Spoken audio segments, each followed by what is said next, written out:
welcome. I am Enigmius, and today we are talking about elitism and other fun labels. This topic was inspired by a thread on the Guild Wars 2 Guru forums, started by a poster named Soki. I hope I pronounced that correctly. For this video, I'm just going to roll some miscellaneous footage of my elementalist running around in the Char Starter Zone. This was taken from the second stress test where I had a surprising amount of fun with my elementalist running around doing miscellaneous things and generally making a mess.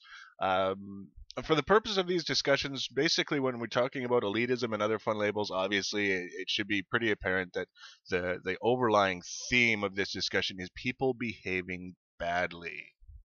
And for discussions like this, it's easier to start with a big picture and then focus in on individual points. And if we're going to talk about things from a big picture point of view, then we need to talk about things on literally a global level. When we talk about the online gaming community as a whole, we're talking about millions upon millions of people around the world play online games. And there are just so many tangents that I could drift off onto when it comes to this discussion, but there's two key points that I want to bring up. First of all, when we talk about this online gaming community, this collective of individuals, different people, different beliefs, different views around the world, it's inevitable that as soon as we start to break these people into groups based on, for example, the types of games or the specific games that they like to play, conflict. Immediately. We haven't even talked about specific mechanics. We haven't talked about skill. We haven't talked about anything. All we've done is point out that Bob likes to play game A and Joe likes to play game B. All of a sudden, within that vocal minority, there is conflict.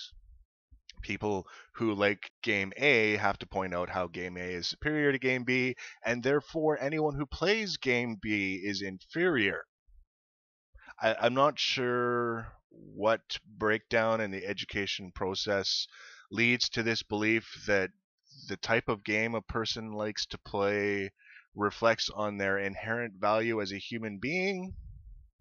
I'm sure most of you watching this will agree. You're nodding your heads like, yes, finally someone, yes, it doesn't matter. Let me say that, it doesn't matter.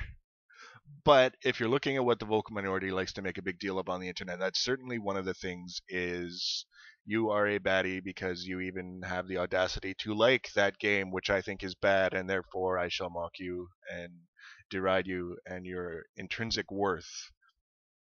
Point two, when it comes to the online gaming community, is this unfortunate trend that we've fallen into. It's trendy, it's cliche, it's lame. It can be trendy and lame. You know, it's possible for something to be trendy and lame. Just look at Paris Hilton. But anytime people get together in an online forum, a discussion forum, maybe a chat room for a live stream, talking about the online gaming community, and in particular how it is apparently degraded over the years, it's inevitable. It is inevitable in this day and age that World of Warcraft will be mentioned as the cause. And I just want to throw in my 2 cents on the issue, which basically could be summarized as bullshit. Yeah, you heard me. It's bullshit. And I'll tell you why. First of all, I played World of Warcraft. I played it for 2 or 3 years. I accomplished some things in that game. I am acutely aware of the behaviors that take place in that game. I am also acutely aware of the fact that these behaviors did not suddenly emerge the day World of Warcraft was launched. This was not a new social phenomenon that just evolved and suddenly appeared out of nowhere because World of Warcraft was created. Online gaming was destined to go mainstream regardless of which game or games brought it there. That was an inevitability that people who play games would eventually start playing games online. It just so happens that World of Warcraft is credited as being the game that had the largest impact on bringing online gaming into the mainstream.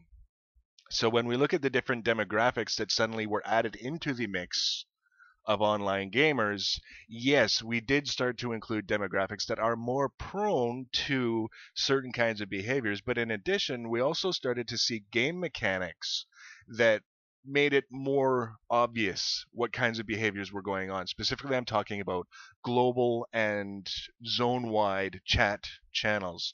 Before World of Warcraft, I played Final Fantasy Online, where the community prided itself on its moral superiority to World of Warcraft. Yes, they did. They did. Don't tell me they didn't, because I know they did.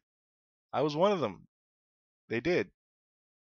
And one of the things that was often pointed out is they played Final Fantasy and then they started playing World of Warcraft and they went into a city and there was trade chat and oh my god, look at all these immature buffoons in trade chat. And what they conveniently forgot was that the same kinds of things were going on in Final Fantasy 11 online. The difference was there was no global chat channel. There were specific zones and areas in that game that were notorious for exactly the kinds of behaviors World of Warcraft was criticized for, and it was generally accepted that if you did not like those behaviors, you did not spend any time in those zones if you could avoid it. We're talking about, what was it? It was like Lower Juno or something, and the expansion city that took the place of Juno. Every game has had that area where you just do not go if you don't want to be subjected to douchebags being douchebags in public. That's just the way it was. World of Warcraft didn't start it. World of Warcraft will not end it. It is a part of the gaming community. Anyone who has it in their mind that there's something a developer can do differently to reduce or eliminate that is delusional.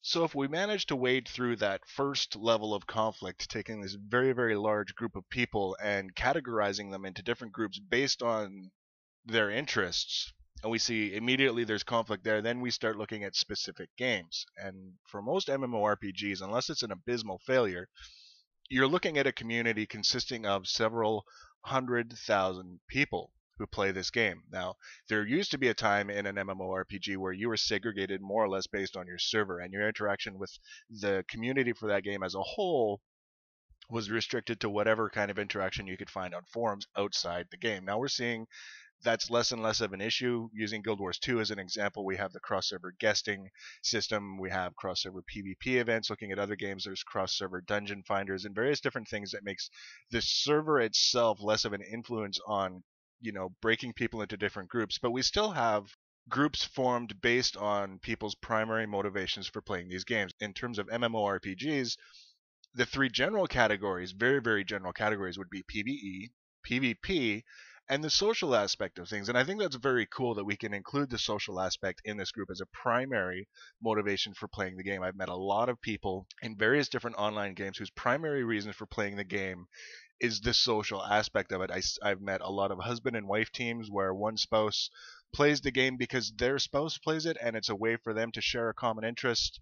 I've met a lot of people who their primary interest is meeting people in the game and interacting with those people. They don't really care what they're doing in the game. They'll go and do pretty much anything as long as it gives them an opportunity to interact with other people. So that's not my primary motivation for playing online games, but it's definitely a primary motivation for playing. And again, we take a large group of people, the total community, the total group of people playing a specific game, and then we break them down into smaller groups. And once again, within the vocal minority, we start to see conflict. The PvE guys have to impress upon the PvP guys how much harder PvE is, because especially when you get to larger group content, it requires more coordination. One person can screw up the entire group. The PvP guys will point out that everything you do in PvE is scripted. All you have to do is learn the mechanics and not stand in the fire. And the social guys are kind of standing back wondering, what does it matter? And then, of course, the PvE and the PvP guys look at the social guys and say, well, you don't even know what we're talking about. All you do is stand around all day chatting with your friends, so your opinion has no merit whatsoever. So we haven't even talked about skill yet. And we're seeing this trend repeat itself where you take a large group of people, you segregate them into smaller groups of people, and immediately conflict. And of course, no discussion around elitism or labeling or MMORPG online gaming culture would be complete without recognizing that even though it's a touchy subject and different people will have different things to say on it, there is a difference in skill levels between different players. That's just, I'm not quantifying it. I'm not saying that it reflects on the value of those players as players or as individuals. The objective fact of the matter is there are certain people who are capable of accomplishing more with less than other people. Once again, we've taken this huge total online gaming community, millions and millions of people. We broke it down into groups based on the games they like to play, and that created conflict. And then within the game they like to play, we've broken it down based on their primary interest, their primary motivation to play the game. That created conflict. And then we've broken it down again based on skill level, and that creates conflict. So it doesn't matter what people might have in common. People aren't looking at what they have in common. They're looking at how they're different, and the vocal minority sees that as justification to get involved in conflict. I promise you, I'm not going to turn this into a geopolitical rant. I'm just saying, focusing on why we're different and being intolerant of those differences for no reason other than the fact that we're different is the root of conflict. Now, here's here's where it gets a little bit tricky, because we've taken a very large group of people, the online gaming community as a whole, millions of people. It's natural, I think. It's human nature to want to associate with people who share common interests.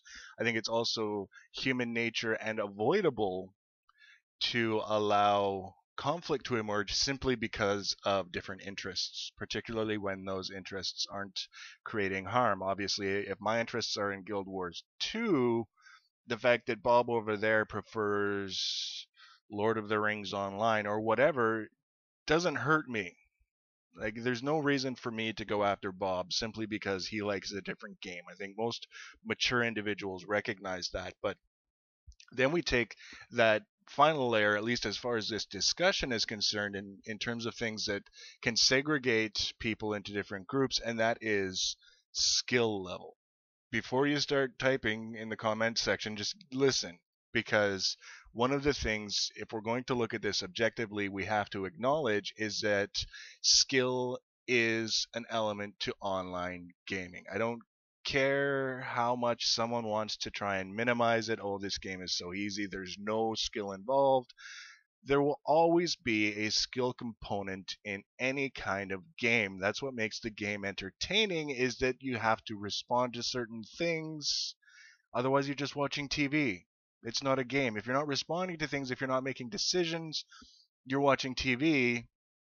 And if you have to make decisions, if you have to respond to things, then there is a skill component involved. Period. Don't even try and argue with me. There's a skill component to PvE, there's a skill component to PvP. What people often overlook is there's also a skill component to the social element of online gaming. Yes, we've seen it. Some of you are nodding your head right now. Yes, the online gaming community has no shortage of people with little to no social skill. This is where we run into the conflicts that can't be resolved by simply agreeing to disagree, because someone who has no social skills will be incapable of agreeing to disagree. And not only that, the people with little to no social skills are the ones who aren't going to be able to just let go and move on. These are the disruptive influences, the people who can't just take a step back and say, I don't need to be in this person's face. It's not really as entertaining as I seem to want to think it is, whether I'm trolling, whether I'm being abusive, whether I'm offering them advice they haven't asked for. I don't need to be doing that. So there's definitely a skill component to the social element of things, and I'm going to say it right now. You cannot be an elitist if you are not elite. And if you have no social skills, you cannot be elite. Now, one of the things that I've noticed, getting into a specific example here of some of those situations that tend to come up somewhat often and tend to trigger the complaints of elitism. For example, let's use a PvE example. Bob wants to put together a group to do something in PvE. They've done it before. There's a grind involved. They need something, whatever. They don't really want to spend a whole lot of time doing it. Or more specifically, they don't want to spend more time than is necessary. They have an objective in mind. Their goal is the objective.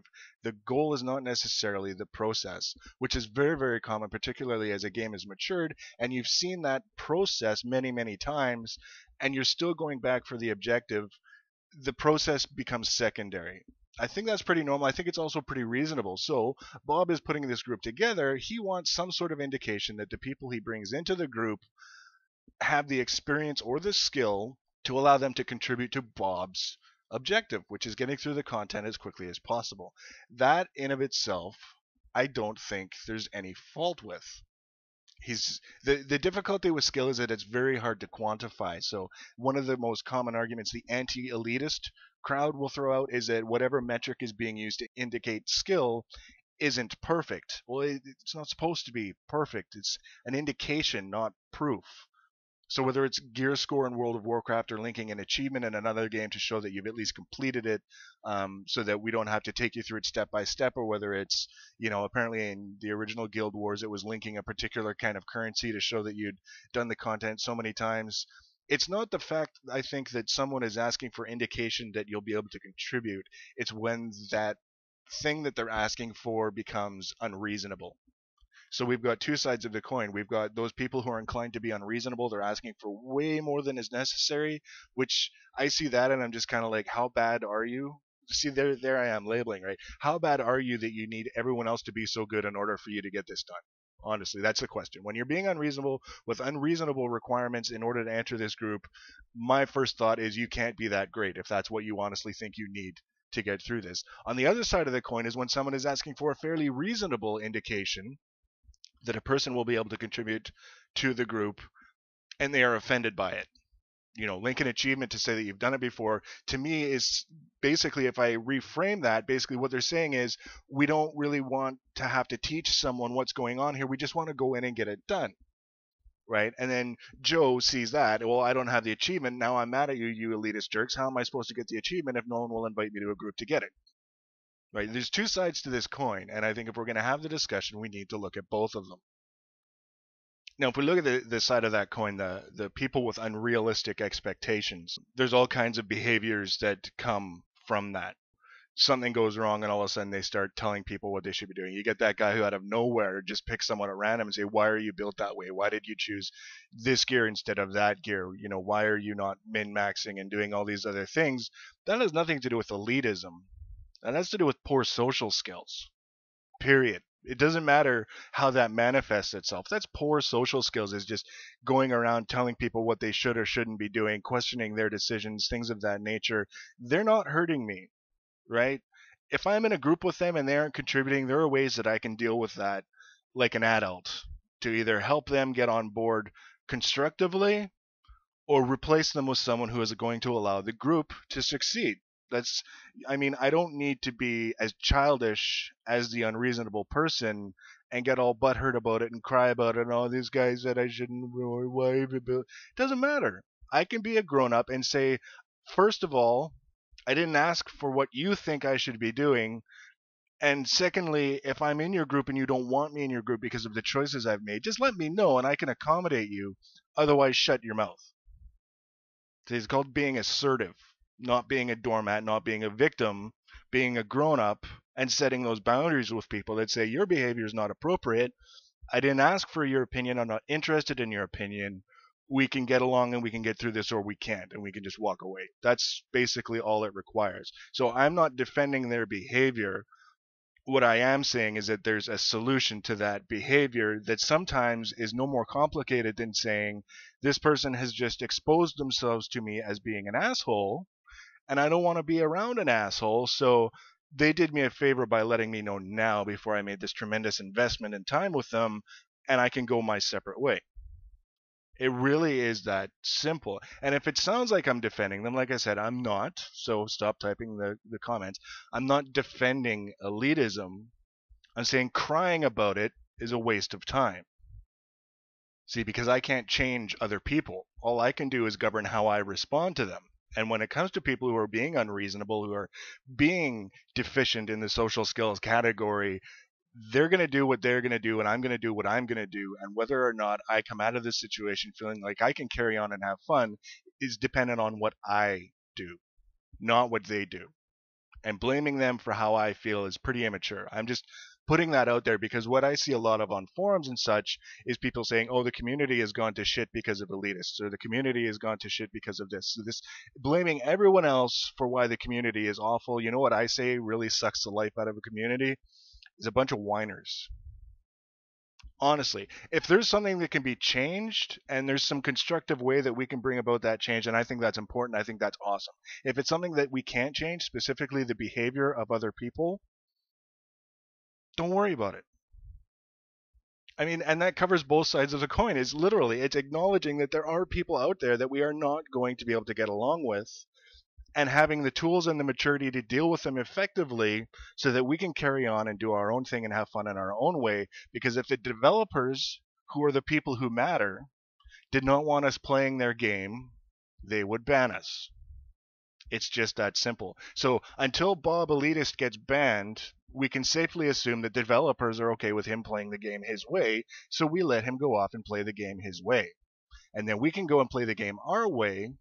And if we can't find anyone who likes to play the game our way, then maybe we want to take another look at exactly how we're approaching the game. If I can't get done what I want to get done because I need the cooperation of other people and I can't find anyone who's willing to cooperate with me, then I want to take a look at why that might be and what I might be able to do differently, because we're talking about a community of thousands of players, and what are the odds that I can't find a handful of them that don't want to do what I want to do? That's the bottom line. So while we're out there coming up with all these creative labels for people, scrubs, elitists, whatever, it doesn't matter. What I want to see in a gaming community, perfectly, if we're talking idealism here, is people who recognize that there's thousands of people here. We're not all going to share the same interests. We're not all going to have the same point of view. And within that group of people, there are going to be some who just simply do not know how to behave in public. I can't change it, but there are ways that I can deal with it and still be able to enjoy myself. That's it. That's all I have to say. I've got a couple more videos planned for sure between now and the next stress test. And once those are done, I will get them up. I'm still trying to stick to the one video a week kind of rule that I've set for myself. I may even get them up sooner. Depends on how things go. So let me know what you think about this video. Leave your comments below. And if you haven't done so already, the best way to know when I set up another video for you is to subscribe to my channel. Take care, guys.